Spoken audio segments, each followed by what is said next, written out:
184장 찬송입니다.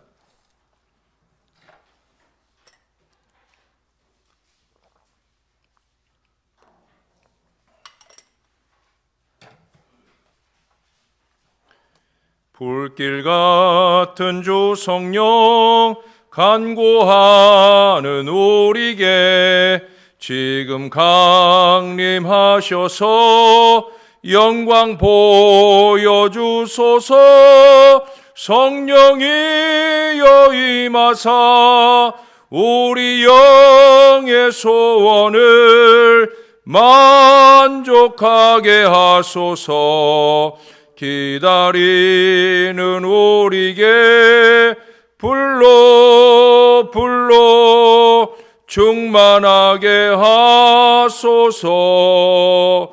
주의 제단 보리에 우리 몸과 영혼과 우리 가진 모든 것 지금 바치옵니다.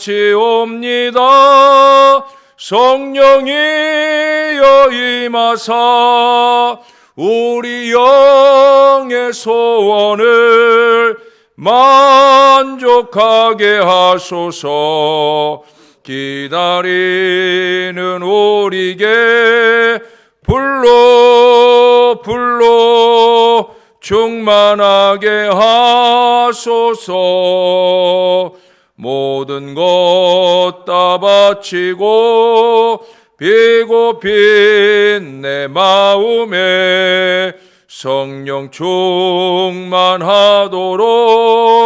주여 채워주소서. 성령이여 임하사 우리 영의 소원을 만족하게 하소서. 기다리는 우리에게 불러 충만하게 하소서. 구속하신 주께서 약속하신 성령을 믿고 간구하오니 지금 내려주소서.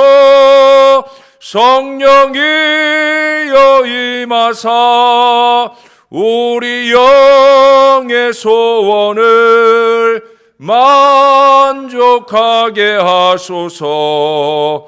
기다리는 우리에게 불러 충만하게 하소서.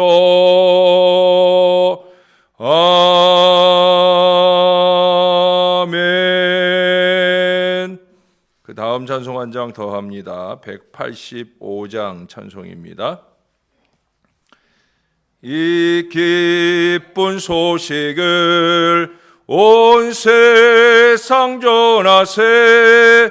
큰 환난 고통을 당하는 자에게 주 믿는 성도들 다 전할 소식은 성령이 오셨네. 성령이 오셨네. 성령이 오셨네. 내 주님 보내신 성령이 오셨네. 이 기쁜 소식을 온 세상 전하세. 성령이 오셨네.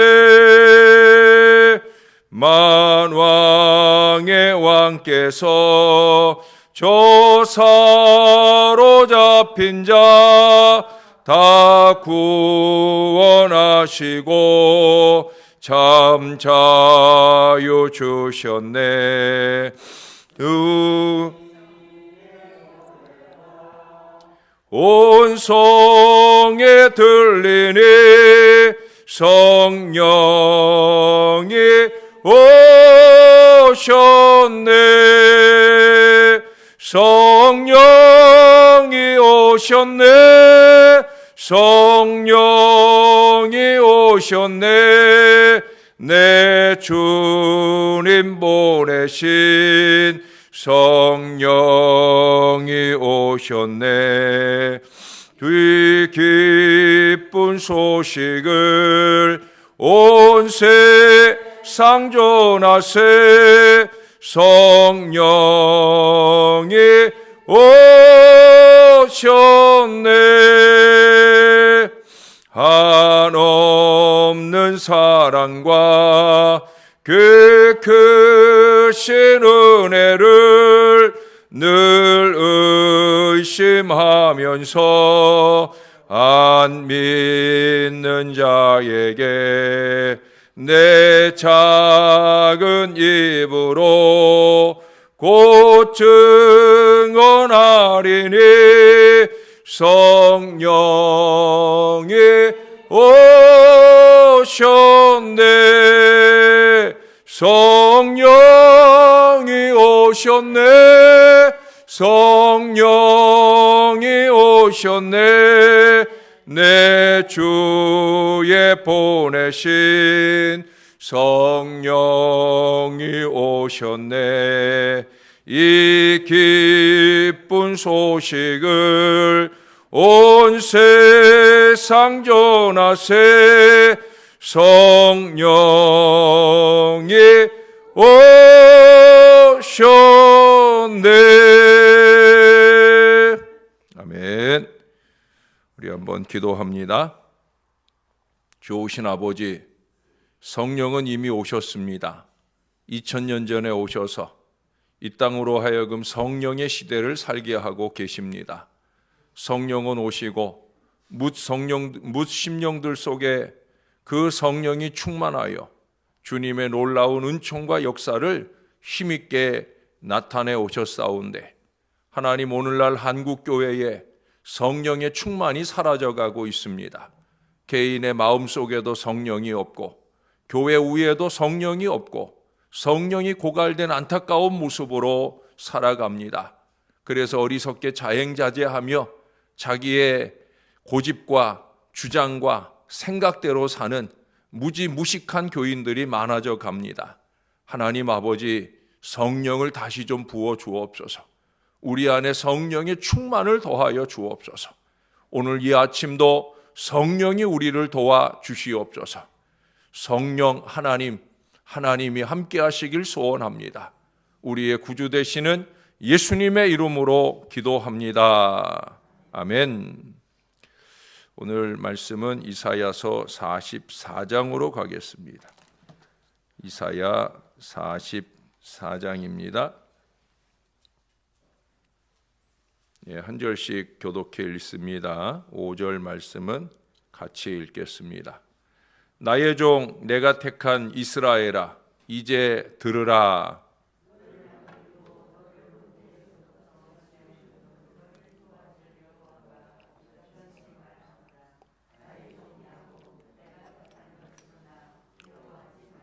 나는 목마른 자에게 물을 주며 마른 땅에 시내가 흐르게 하며 나의 영을 내 자손에게 나의 복을 내 후손에게 부어주리니.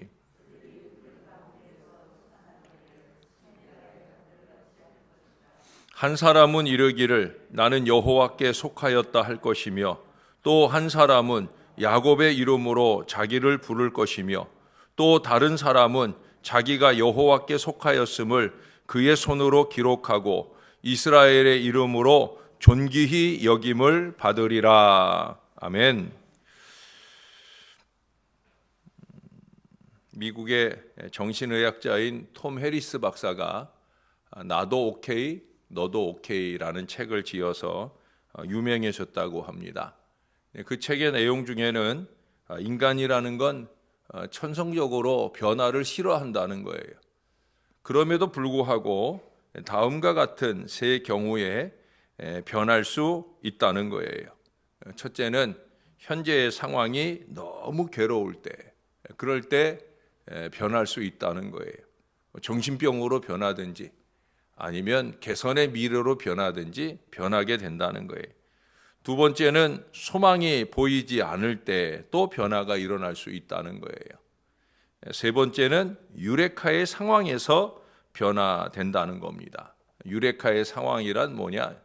유레카 아시죠? 알키메데스가 목욕탕에서 목욕을 하다가 바가지가 물 위에 둥둥 뜨는 걸 보고 부력의 원리를 알게 되면서 그가 벌거벗은 채로 유레카 유레카 외치면서 온 동네 돌아다녔다는 바로 그 유레카입니다. 유레카라는 말은 깨달았다, 알았다, 되었다 이런 의미예요. 갑자기 무엇인가 깨닫게 되었을 때 그때 변화가 일어날 수 있다는 거예요. 신앙적인 변화도 거의 그렇게 일어나게 되는 거죠. 오늘 본문 5절에 보니까 변화된 이스라엘, 여호와께 속한 구원의 감격을 가진 사람의 고백이 두 차례 나옵니다. 물론 또 한 사람, 또 한 사람, 또 한 사람이라는 표현으로 세 번인 것처럼 보이지만 사실 그 내용을 보면 크게 두 가지예요. 하나는 뭐냐? 나는 여호와께 속하였다 하는 거예요. 또 하나는 야곱의 이름으로, 이스라엘의 이름으로 자칭한다는 거예요. 나는 야곱이다. 나는 이스라엘이다. 그것은 자칭으로만 이루어지는 것이 아니라 1절에서도 보는 것처럼 하나님에 의해서도 그렇게 불리워지게 된 구원받은 백성의 이름인 거죠. 야곱보다는 그 야곱이 이스라엘이 되는 이 구원의 이름을 허락받았다라고 하는 거예요. 누구한테서? 하나님에게서. 저나 여러분들에게 일어난 변화, 가장 큰 인생의 변화는 하나님이 나를 구원하셨다. 이걸 유레카할 때, 이걸 깨달을 때 일어난 변화죠. 어떤 사람이 시골에서 지름길을 가다가 그만 늪에 빠졌어요. 그래서 사방에 아무리 불러도 사람의 도움을 얻을 수 없어요. 점점 발이 빠져 들어갑니다. 근데 그의 발엔 이제 농사짓는 농사꾼이다 보니까 이 장화, 무릎 위에까지 오는 긴 장화를 신고 있었는데 점점 이 무겁고 긴 장화가 계속해서 늪속으로 빠져들면서 그 역시도 빠져 들어가게 되는 거예요. 그래서 점점 정강이를 넘어서 이제 무릎 가까이까지 빠져듭니다. 주변을 살자고 보니까 갈대가 보이는 거예요. 별거 아닌 것 같은 갈대이지만 그래도 살 길이 그거밖에 없다 생각이 들어서 이제 그걸 붙들고 있는 힘껏 잡아 당겼는데 빠지라는 몸은 빠지지 않고 갈대만 빠져가지고 오히려 더 깊이 빠져들게 되어지는 거예요. 어떻게 할까 생각하는 중에 그 순간에 떠오른 생각이 뭐냐면 장화를 벗으면 되지 않겠나. 그래서 그 옆에 또 다른 갈대를 붙들고 온몸의 힘을 쭉 빼고 특별히 다리의 힘을 빼고 그리고 이 갈대만 의지하고 그리고 장화를 쑥 벗으면서 갈대를 잡고 나오게 되었다는 거예요. 별것 아닌 것 같은 갈대였지만 결국 그 갈대를 통해 구원을 받았는데 구원을 받은 이유는 갈대를 잡았기 때문이 아니라 그가 신고 있던 장화를 벗어냈기 때문이라는 거예요. 우리의 구원이라는 것도 하나님만 의지해야 구원받는 거 맞습니다. 그러나 그 하나님만 의지한다고 할 때 전제되어야 될 게 있어요. 그게 뭐냐면 과거라고 하는 이 장화를 벗어내야 되는 거예요. 그 장화를 벗어내고 하나님만 의지하면 구원의 은혜를 입게 되는 거예요. 우리가 잘 아는 대로 야곱이 이스라엘로 불리워지던 그날 밤, 그 야복 강가에서 야곱은 괴로운 밤을 보내고 있었잖아요. 또한 그의 미래는 암담하기 이를 데 없는 소망 없는 시기였잖아요. 앞에서 말씀드렸던 변화의 가능성의 두 가지 경우가 이미 그에게 다 있는 거예요. 근데 한 가지 더, 그 밤에 그는 밤이 맞도록 하나님의 사자와 결혼은 간절한 기도의 시간들을 통해 하나님의 보장을 얻게 됩니다. 다시 말해서 형 에서의 손에서 구원받을 약속을 받게 되었다는 거예요. 근데 그것은 사실 실제적으로 준 약속은 아니거든요. 그는 밤새 자신과 있던 그 사람이 하나님이시다.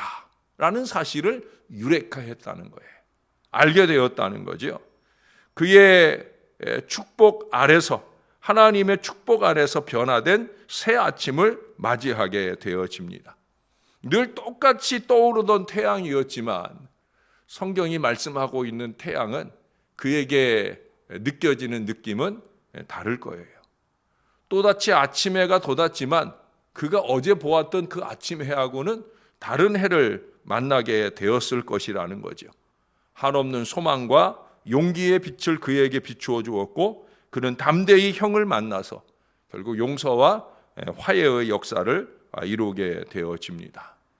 야곱이 변하니까 야곱을 따라서 상황이 변화하더라 하는 사실을 우리에게 분명하게 보여주는 거예요. 왜 우리에게는 이와 같은 상황의 변화, 환경의 변화가 안 일어나는가? 우린 이것을 불평하고 원망할 일이 아니라는 거예요. 문제는 내게 있다는 거죠. 유레카 할 일을 내가 아직 만나지 못하고 있다는 거예요. 여러분, 우리가 구원받은 백성이라면, 하나님의 백성이라는 이름을 소유하고 있다면 우리에게 이미 이 야곱에게처럼 또 성경의 무수한 신앙의 선진들처럼 동일한 변화 체험의 역사가 우리 안에 이미 있었을 것이라는 거예요. 그런다고 하면 우리에게도 다른 미래가 사라져야 되는 거죠. 예수 믿기 전하고 똑같은 사고방식과 세속적 의식 속에서 살아간다고 하면 과연 우리가 구원받은 사람이 맞는가라고 물음표를 던져볼 수 있어야 되는 거예요. 야곱이 만난 하나님과 저와 여러분이 만난 하나님이 같은 하나님이라면, 그 하나님이 내 안에서 동력하고 계시다면, 그러면 우리에게도 똑같은 변화의 미래가 열려야 된다는 거예요. 변해야 됩니다. 우리가 구원받은 감격을 가지고 어제의 말씀처럼 하나님께 간절히 찬양하는 인생을 산다고 하면 우리의 미래는 반드시 달라져야 된다는 거예요. 내가 봐도 그렇고 남들이 봐도 그렇고 왜 그 모양 곱골이냐 라고 말하는 이유는 다른 데 있지 않아요. 상황의 문제도 아니고 사람의 문제도 아니고 환경의 문제도 아니에요. 나의 문제라는 거예요. 우리가 자칭 하나님께 속한 자라고 고백할 수 있게 된 것은 그냥 이루어진 일이 아니잖아요. 여기 오늘 3절에서도 말씀하는 것처럼 갈급한 우리의 심령에 부어진 하나님의 영, 성령의 은혜를 통해서 감동과 복으로 이루어진 거예요. 다시 말해서 성령이 내주하시고 내 안에 감동하셔서 예수님을 나의 구주로 고백할 이 은혜가 내게 임했다라고 하는 거예요. 이전에는 세상의 다른 사람들과 다를 것이 없었지만 하나님의 영, 성령께서 임하시고 나면 여기 4절의 말씀처럼 잡풀 가운데 솟아난 시냇가의 버들처럼 구원의 반석 위에 우뚝 솟아오른 복된 존재가 되어진다는 거예요. 이건 당연한 수순이라는 거예요. 다시 말씀드리지만 내가 변하면 상황이 변하게 되어 있어. 그 내가 변하는 최고의 비결이 뭐냐? 바로 방금 말씀드린 것처럼 성령의 충만입니다.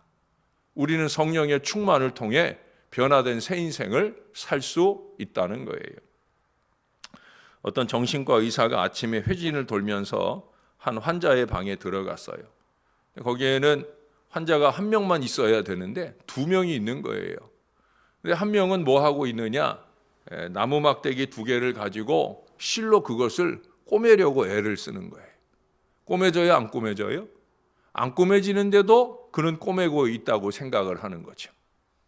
또 한 사람은 뭐 하고 있냐? 천장에 거꾸로 매달려 있는 거예요. 예? 뭐 어떻게 거꾸로 매달려 있었는지는 모르겠는데 하여튼 매달려 있어요. 그러니까 아래서 그 나무 조각을 꿰매고 있는 환자에게 물었습니다. 뭐 하고 있습니까? 라고 묻자 나무 조각 꿰매고 있는 거 안 보입니까? 라고 얘기를 하더라는 거예요. 나무 조각을 꿰매고 있는 건 아는 거구나 라는 생각을 하면서 그럼 저기 천장에 매달려 있는 친구는 뭐 하는 겁니까? 라고 물었어요. 제 친구인데요. 좀 미쳤어요. 자기가 전구인 줄 알아요. 라고 얘기를 하더라는 거예요. 당신 친구라면 다치기 전에 빨리 내려오라고 말해줘야죠. 라고 의사가 말하니까 그 환자가 그러더랍니다. 뭐요? 그럼 나보고 깜깜한 데서 일하라는 겁니까? 라고 말하더라는 겁니다. 여러분, 누가 변해야 되는 거예요? 천장에 매달려 있는 친구입니까? 나무 조각을 꿰매고 있는 사람입니까? 세상 말로 하면은 그놈이 그놈 아니겠어요? 이 미친 세상은 상대가 상황이 변하기만을 요구합니다. 그러나 여러분, 주 예수 그리스도 안에만 구원이 있음을 알고 믿는 백성들에게는 그 하나님이 나를 변화시켜 주신 은혜 안에서 괴로운 상황도 소망 없는 상황도 변화되는 역사가 얼마든지 뒤따르는 은혜가 임한다는 거예요. 왜 그렇습니까? 여기 2절에 말씀하는 것처럼 우리를 새로운 구원으로 재창조하신 하나님께서 우리를 도와주실 여호와이시기 때문이에요. 하나님이 도와주신다는 거죠. 적어도 우리가 정신 차린 믿음으로 그 하나님을 유레카하고 살 수만 있다고 하면 그 하나님이 우리를 도와주시는 하나님이 되어주신다.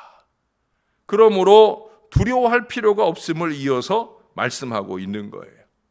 우리는 고백하기만 하면 되는 거예요. 나는 야곱이라, 나는 이스라엘이라, 나는 택함 받은 하나님의 백성이다. 할 수만 있으면 더 나아가서 성령께서 내 안에 계신다. 나는 하나님께 속한 하나님의 백성이다. 내 앞에 괴로움과 절망은 즐거움과 소망으로 얼마든지 변화될 수 있다. 내가 변하면 상황은 변한다. 무엇을 통해? 내 안에 내주하신 성령의 충만을 통해. 이 고백만 있다고 하면 얼마든지 가능한 미래를 열어갈 수 있다는 거예요. 그러므로 우리의 날마다의 기도의 제목은 하나님 복을 내려 주시옵소서. 이것이기보다는 먼저 하나님의 영을 내게 부어주시기를 갈급함으로 바라고 사모할 수 있어야 된다는 거예요. 성령을 부어주옵소서. 정신 차릴 마음을 좀 내 안에 부어주옵소서. 정신 차릴 마음을 내 안에 부어주옵소서. 여러분, 성령으로 아니하고는 이 정신이 차려지질 않아요. 야곱에게나 우리에게나 성령의 임재가 강력하게 임할 때, 충만히 내 안에 넘쳐날 때, 그럴 때 정신 차릴 마음이 생겨나고요. 정신 차릴 마음으로 주 앞에 살아갈 때, 그럴 때 축복이 뒤따르게 되어지는 거예요. 나의 영을 내 자손에게, 나의 복을 내 후손에게 부어주리니. 우리는 이 수순을 잊지 말아야 돼요. 예수 믿는 사람이 성령의 충만함 없이 상황의 변화가 없어요. 성령의 충만함 없이 복을 받는 미래가 없다는 거예요. 인간적인 방법과 술수가 은혜라고 자꾸 주장하지 말라니까요. 그거 은혜 아니에요. 예? 마귀의 노름에 놀아나고 있는 거예요. 은혜는 무엇이냐? 성령이 충만해서 그 충만한 은혜 가운데 우리가 손대고 도모하게 되는 모든 일들에 하나님이 도와주실 때 비로소 은혜가 임하는 거예요. 간절한 기도를 통해 성령께서 임재하시면, 성령이 충만하면 하나님께서 이 성령을 통해 우리의 삶과 환경에 개입하시고 우리의 믿음의 기도를 통해 우리에게 복을 주시면 그 다음은 소망스러운 승리의 전진이 변화되는 역사가 이어지게 되어지는 거예요. 우리가 날마다 주님 앞에 올 때마다 우리는 다른 그 무엇보다 이 성령의 충만을 바라야 될 것입니다. 해결되지 않은 문제를 보고 소망이 보이지 않는 미래를 보면서 우리는 다른 것 발견하기를 소원하는 게 아니라 내 안에 계신 성령을 보기를 원하고 성령이 충만하게 나를 주장하는 그런 신앙 인생을 예배 속에서나 삶의 자리에서나 늘 충만하게 체험해 가기를 소원하는 간절한 마음이 있을 때에야 우리의 새벽으로부터 시작하는 이 하루가 변화되어질 것이고 또 이 하루만 아니라 날마다의 인생이 변화되는 놀라운 축복을 만나게 될 것입니다. 사랑하는 여러분, 여러분의 현재가 암담하고 미래의 변화가 강력하게 소원되어질수록 다시 한번 내 안에 성령을 부어주시라고, 예배가 예배되고 찬양이 찬양되고 기도가 기도가 되어지는 거룩한 성령으로 내 안에 채워주시라고 간절히 매달리시는 은혜의 새벽이 이어지시게 되기를 우리의 구주 되시는 예수님의 이름으로 간절히 축원합니다. 아버지 하나님, 성령을 부어 주옵소서. 우리에게 크고 작은 많은 기도가 있습니다. 풀리지 않는 어려움으로 인해 암담한 현실이 있습니다. 그러기에 미래를 전혀 소망할 수가 없습니다. 우리는 이런 가운데 반드시 깨달아야 됩니다. 내가 뭘 어쩔 수 없다는 거. 인간적인 방법과 술수로 그렇게 잠시 잠깐 위기를 모면한다고 해결되는 미래가 아니라는 거. 이걸 깨달을 수 있게 하여 주옵소서. 나는 이스라엘이라. 성령의 감동을 통해 구원받은 택함받은 이스라엘 백성이라. 이것을 고백하며 나아가게 도와주옵소서. 한 발 더 나아가 성령이여 내 안에 채워지소서. 성령의 충만함으로 아버지 하나님 앞에 예배할 때나 찬양할 때나 기도할 때나 말씀을 들을 때나 성령의 은혜로 통하여 이 모든 신앙의 일들이 이루어질 수 있게 역사하여 주옵소서. 예배할 때도 인간적인 마음만 가득하고 인간적인 게으름만 가득한 채로 예배하기에 예배 속에 은혜도 모르기에 세상의 삶 가운데서도 세상 사람들과 다를 바 없는 모습으로 사는 저희들의 어리석음을 깨닫게 하여 주시옵소서. 성령을 주옵소서. 우리 안에 충만한 성령의 은혜를 주셔서 그 은혜로 말미암은 미래를 아름답게 하나님의 복으로 채워갈 수 있게 역사를 더하여 주옵소서. 우리 하나님이 되어주신 것 감사합니다. 이제는 더욱더 내 안에 내주하시고 나를 주장하시는 강력한 주인이 되어 주옵소서. 주님이 나의 주인이시다. 이것을 깨달을 성령의 은혜가 다시 우리 위에 충만할 수 있도록 우리 하나님 도와 주시옵소서. 감사합니다. 우리의 구주 되시는 예수님의 이름으로 기도합니다. 아멘.